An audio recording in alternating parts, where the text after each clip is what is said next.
Mes grykderdhjes së Semanit dhe masivit pyjor të Karavastaz, gjendet plazhi i Ndërnënasit, një perlë e fshehur e Adriatikut.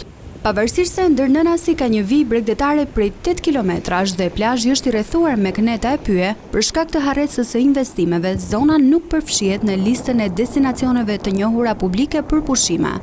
Frekuentuesit e këtij plazhi të fshehur mes pyjeve pohojnë se që kur ndryshojnë ndarja territoriale, kjo zonë nuk ka njohur mirëmbajtje. Po të vlerësohet dhe kjo si Semani për shembull, si Pishporua, si Divjaka, këtu do ishte një mrekulli e madhe.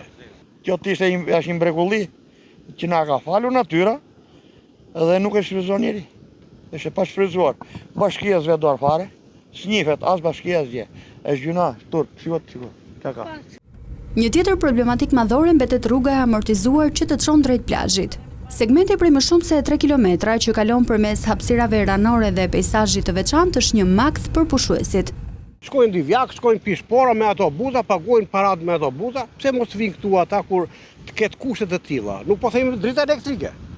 Mund të vemi panel diellor për shembull, hajtë se ndodh kjo. Po që ujë duhet të jetë, autobusa duhet vinë, rruga duhet të berë. Katë huaj vinë, se janë njerëzit tanë, vinë mbas nesh. Po çfarë do shikojnë? S'ka. E para është rruga. Ka një 2-3 ditë që është rregulluar një çik. Po ishte gropa.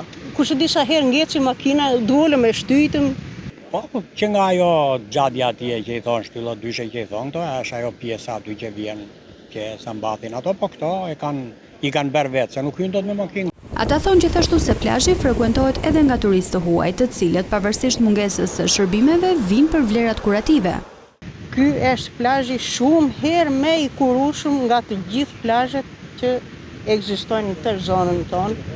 Kam ndenjur me çadër këtu, edhe kanë ardhur nga Suedia.